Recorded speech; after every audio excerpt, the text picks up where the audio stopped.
Hi, I'm Chris Koenig, and this is CS361, Systems Programming. Today, we're going to be talking about concurrency. But I'll let you in on a little secret. We've actually always been talking about concurrency. Most of this class has been us learning about the ideas that are going to support our ability to run programs concurrently on the operating system, whether it's understanding the concept of a process or understanding how virtual memory works and how we can swap between one process and another using the page table without having to actually move all that memory out, or use the context switch mechanism to save the state of a specific process onto the stack and then restore the state of another process into the registers and have it keep moving. All of that is really in service of doing concurrency. The nice part about what we've covered so far is that it's not really that complicated, especially when none of these processes are explicitly trying to cooperate with each other. At the end of the day, all of the modern operating systems that we use have a handful of different responsibilities, but one of them that's very, very important is to isolate these processes from each other. That's what those mechanisms are for. We isolate processes using virtual memory so that process A can't, for instance, accidentally interrupt process B by wiping out some of its memory, or by using the context switch mechanism so that all of the registers used as part of computation A don't leak into computation B. If they're completely different, if A and B have nothing to do with each other, one of them's a web browser, one of them's a word processor, they don't share anything, it's not that hard to worry about concurrency. We just say operating system, isolate these processes, and our job is done. But the one thing that we haven't really covered so far is this idea of having processes coordinate with each other and making sure that they can coordinate with each other efficiently. And that's what this chapter is about. So there's a few vocab words that are really important to remember here when we talk about how processes coordinate with each other efficiently. One of them is the title of this presentation, concurrency, and that is simply when we have different processes that are going to be running at the same time. Maybe they're all using the same processor, but they are going to interleave, like this one's going to get a little bit of work done, this one's going to get a little bit of work done, this one's going to get a little bit of work done, this one's going to get a little bit of work done. Whether they're doing it on the same processor or maybe two completely different processors, that's always called concurrency. And similarly, the next thing we're going to talk about is multitasking. And so multitasking is a much higher level abstraction of how we're going to be doing computing. It's not so much that down and dirty, how are things going to coordinate with each other on a moment by moment basis, but more so on a higher level system design where we say, okay, we want to have a multitasking operating system. What does that mean? What is challenging about it? What's good about it? And how are we going to actually implement that? So multitasking is just the generic idea of having multiple jobs running at the same time in one specific computer, and that is supported specifically by the operating system itself. Now, this is good for any number of reasons. One of them, obviously, is that if I want to use a word processor and I want to use a web browser at the same time, that's a very common thing. Humans do multitask in real life, and computers should be able to support the fact that a human might want to swap from doing one task to doing another task very rapidly, back and forth, maybe more than two, maybe more than three, things along those lines. So getting a little bit closer to the topic of this specific lecture, when we do multitasking, one of the very core things that we can do is we can say, listen, I want to actually do parallel programming. I have access to more than one CPU at a time.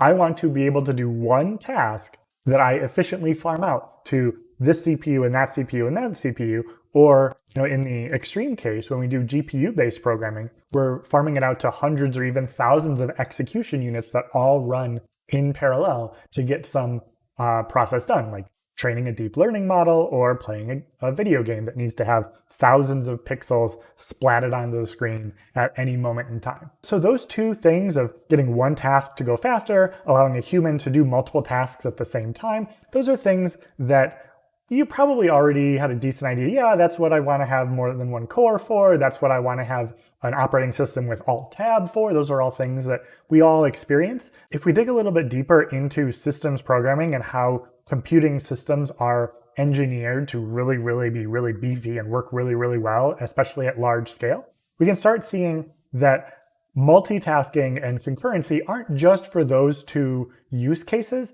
They also allow us to use the different resources available to the computer as efficiently as we possibly can. And this is what I want to focus on for the remainder of this lecture. When we think about how to use a computer efficiently, the first thing that comes to mind for me is 401, like big O notation, these types of things. I say, okay, I want to run a specific algorithm as fast as I possibly can.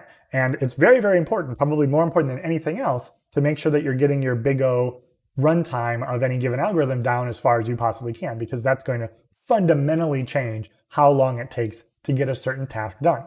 But access to individual instructions of the computer isn't the end-all be-all of doing computing. There are a lot of things outside of just instructions being fed to the CPU that we learn about in 261, that we learn about now in 361, that are really important for this process. So what I want to talk about now is what's so cool about multitasking and a little bit about historically where it has come from and how it works. So computers, as we know, are not just these instruction runners that I was just talking about, where they just take CPU instructions and they run them one after another as fast as they possibly can. There's a lot more going on there. We've got input-output, where we're going to save and restore data between registers and memory and disk, and sometimes we're even going to access disks that are connected to other computers. Sometimes we're going to be accessing peripherals that have their own speed to do the things that they're going to do, like a GPU.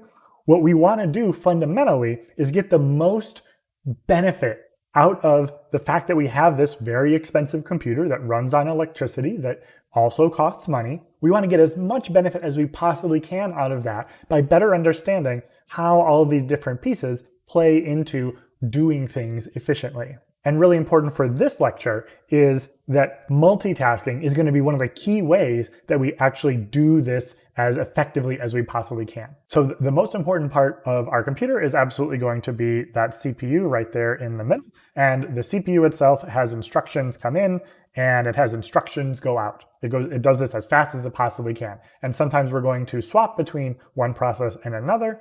We're going to take the registers out. We're going to put the registers back in, all that good stuff. And this CPU, say this CPU can do 1 billion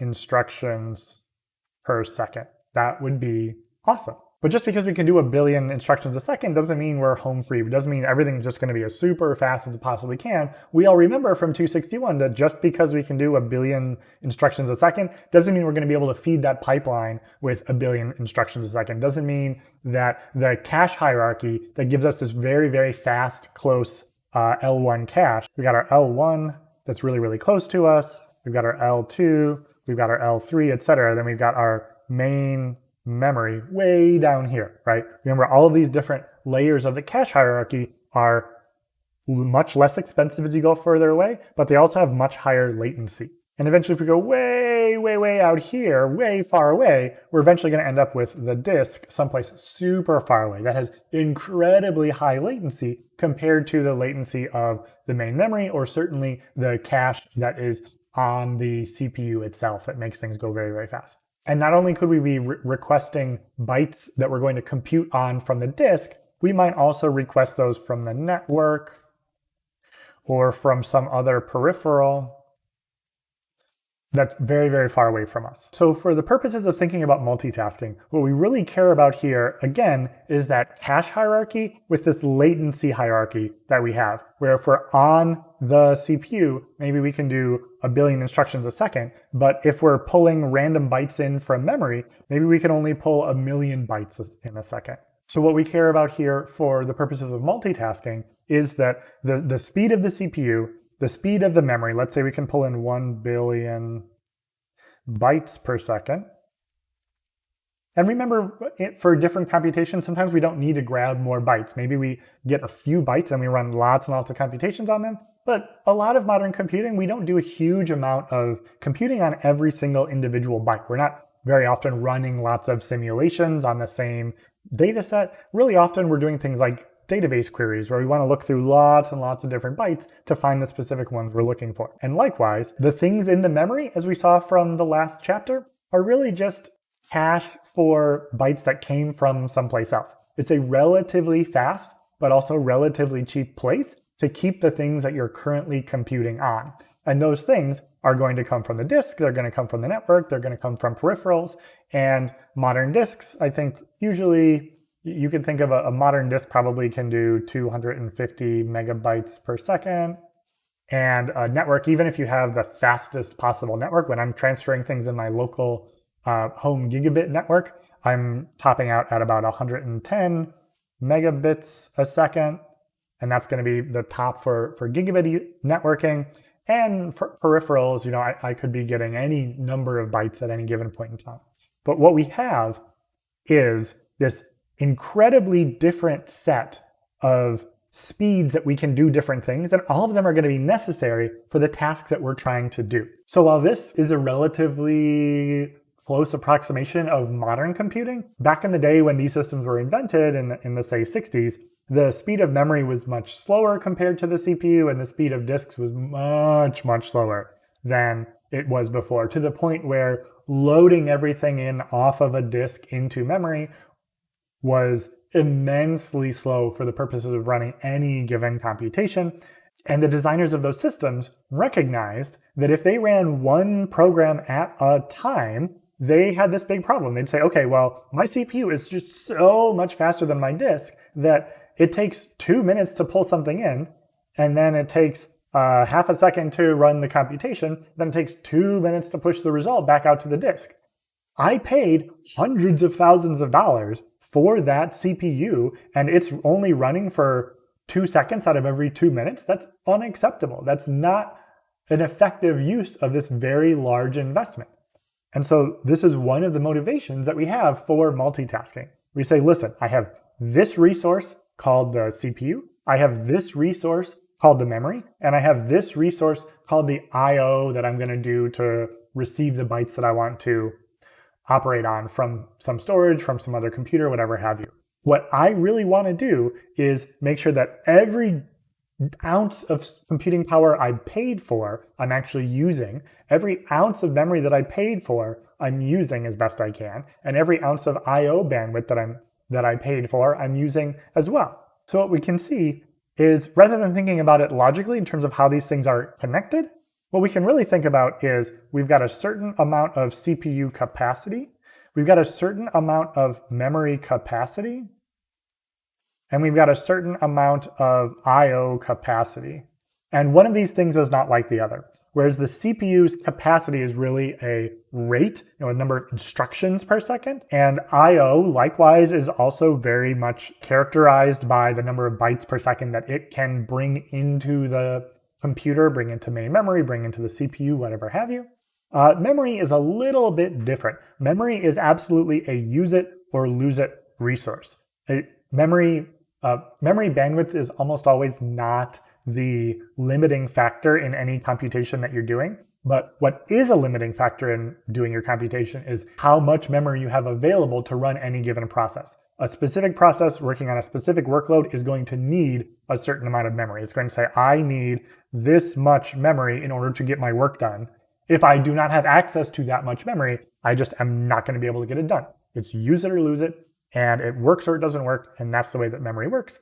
Whereas CPU is very much about instructions per sec, and I/O is in terms of bytes per sec that you pull out of whatever that input-output device is. So just to finish this aside, remember that memory is a capacity that I have, and I either have enough or I don't have enough at any given moment in time. This has some pretty interesting impacts in the way that our computers work, even like our laptops and our desktops, that I think a lot of people don't necessarily recognize. So one interesting thing that will happen is I have my CPU and I have my memory and I have my I/O. So to get a better visual representation of what's going on and how we're going to see these different limiting factors affect the way that our computing works, let's take a look at our good friend, the Task Manager. So we've got our Windows Task Manager up here on the top, and we've got a Linux Task Manager. This is specifically the HTOP program, which is a super great program if you're running Linux and want to see something similar to Task Manager. So a few things that will jump out to us is that these are actually very similar, right? We're doing computing in vastly different environments, but they're all still using a combination of CPU and memory and disk I/O and network I/O, and for my desktop, the GPU access. What's pretty interesting here is that our GPU is working pretty hard right now because it's actually encoding the video that I'm taking with OBS. Rather than having the CPU encode it, which would take a lot of CPU time and limit the amount of CPU time I have for other tasks, like showing Task Manager, the GPU can offload that and do that at a very specialized way. So we see that we're doing video encode and a little bit of 3D just to run the displays that I'm using right now. So where this becomes extra interesting is if we start copying big files from one point to another. And we see disk 0 here is the disk that I use for everything in my main machine. And this untagged Ethernet is the main Ethernet connection I use for connecting to my home network. So let's take a 3 GB file and copy it from the network down here to our local machine. And we can immediately see that we are copying at about 110 megabytes a second. That's as fast as gigabit Ethernet will allow us to go. And we can see that our CPU hasn't really gone up too much on our local machine, but the NAS, which has a relatively weak CPU, is going to be using a substantial amount of CPU time to make that copy happen. So it finishes, and you can see that even though our SSD is very fast, even though our spinning disks actually in that machine are very fast as well, we're still limited by whatever that limiting factor is. A little bit like chemistry, where you have a limiting reagent. You can only do a certain amount of a reaction based on whatever the smallest amount is of all the ratios of all the different components that you need to do that reaction. And in this case, that limiter was the Ethernet connection. So if I take this file and I just copy it right here, I'm immediately going to see that, oh, that goes way faster. It copies at gigabits a second at the very beginning. And then it took a little bit more time. And you can see here, the disk was just going as fast as it possibly can. It was probably front loading and saying, oh yeah, I can do all of this really fast in my cache. But then on average, it has to slow down because it's trying to eject that information into the actual space in the SSD itself. And as you can see here, it was actually lying to us about being done. It's still saying, oh, it's still got to copy all of those bytes into that file that it got from point A to point B. And so it's still very busy getting that job done behind the scenes. Now, the one other thing that I wanted to show here is that, again, memory is a little bit different than CPU and GPU and I/O and all that jazz because it's this use it or lose it resource. One kind of interesting thing that I know I always mix up is this idea of how much free memory we have. So if we come up here to our free memory, we see it up here that we're using a certain amount of our memory. And we're actually using a lot more than just that memory. As Windows will show us right here, yes, we have a certain amount, 12 gigs, that are actively in use by the various programs I have running. Then there's another 13 gigs that are cached information that isn't actively in use, but it might become useful later on. Like if I had a very large file stored on this disk that I had pushed out to disk, but I had buffered it in memory earlier, memory is use it or lose it, and the operating system knows that. So the operating system says, why would I eject this information from memory? I've got to refresh the memory already, no matter what. I might as well just keep that information there, just in case the user of this computer wants to copy that stuff back into main memory. Then we can see here on the right, we have about 5 gigs free. So there's a bunch of memory that I just haven't used for absolutely anything because I've relatively recently restarted the machine. But you can imagine that over time, that free memory is going to go down to 0, but it's not actually that bad. The programs that we're using and the operating system itself all understand that our memory is a use it or lose it resource. And similarly, we can see down here in HTOP, the Linux version of Task Manager, that our memory is actually completely full. We have 16 gigs of RAM in this machine, and all of it is being used. But we see these different colors here, right? So the green is representative of that actively in use memory, and that whole remainder of it, all that orange stuff, is just cached information. You could probably imagine that the network attached storage device had to load this big 3 gig file into memory in order to copy it through the network to my main desktop. And it said, oh, well, I'm not using that memory for anything else. I'm just going to leave it in memory. That memory can be reclaimed by the operating system if it needs to give it to some running program. But until then, we're just going to leave it in there. So I think this plays out in our daily lives by us getting super stressed about, oh my gosh, I'm using so much memory. I'm using 40% or 60% or 75% of my memory. But what I think is a really interesting thing to take away from this video is that if you aren't hitting that limit of my programs can't run, I have to stop some of them, if you're hitting 80%, 90%, 95% of your RAM, it's not a problem until you want to do more things than you have capacity for. But until you get to that, your computer's not really going to be faster because you were using less RAM and you had all that extra free RAM. Like if you have a faster CPU, certain tasks that are CPU bound are going to get faster. If you have a faster network connection, certain tasks will get faster. If you have a faster disk, a lot of tasks will get faster because so much of our computing has to do with pulling information off the disk, pushing it back out to the disk, finding it on the disk, things like that. So where this comes into play for multitasking is that we know we have all these different resources that can be used in different ways to get different jobs done. And if we were only doing one job at a time, no matter what, we would be limited by one of these pieces. But some of these pieces are really, really slow. As I mentioned earlier, sometimes the disk is just so much slower, or the network is just so much slower than the task that it is that you're trying to do. I was doing a simple task like just copying bytes from one place to another, but you can imagine if you're running a large database and you were trying to find information somewhere within millions or billions of records, you're going to be doing a lot of searching through the disk, but you're also going to be using memory, you're also going to be using the CPU. What the designers of modern multitasking operating systems realize is that they can do different things at the same time by asking peripherals to do certain things, and rather than just sitting there twiddling their thumbs waiting for that task to finish, they can go do something else. That's effectively what our modern computers are doing. Even if they only have access to one CPU, they might tell the disk, hey, get me this information. And even if it might take 2 minutes to load a whole file off of the disk, the computer itself can do lots of other things at that moment in time. It's much, much more efficient use of these different kind of semi-independent resources to decouple them and run multiple tasks at one time than it is to just run one task as fast as you possibly can and then move on to the next one. That's where we get a little bit of extra complexity. We've got to understand how context switching works. We've got to understand how virtual memory works, but then we get a lot of benefits from doing this. So what we've covered in this video is primarily this third thing down here about how multitasking enables us to efficiently use the different components of our machine as best we possibly can to get the jobs done that we want to use our computer to get done. In the next video, we're going to drill down into how we're going to get multitasking done when the different tasks that we're trying to do are actually related to each other. Say we're serving lots of requests to a web server, or we're trying to compute some value that we can actually compute a little bit on processor 1 and at the same exact time do a little bit on processor 2.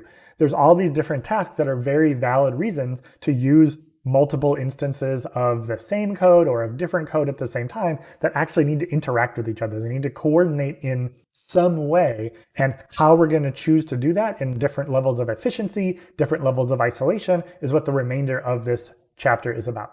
So stay tuned for learning how to actually do concurrency at the user level in terms of the code that we're writing, instead of what we covered in this lecture, which is really about how the operating system, A, does a lot of concurrency for us, and B, it's doing a lot of that concurrency not just because we as humans want to do certain things, or we as humans want to make multiple things happen at the same time, but also because it has access to different resources that have different speeds and are good for different things, and they all have to be used together as efficiently as possible to get your work done as fast as it possibly can. Thanks so much for watching, and I'll see you next time.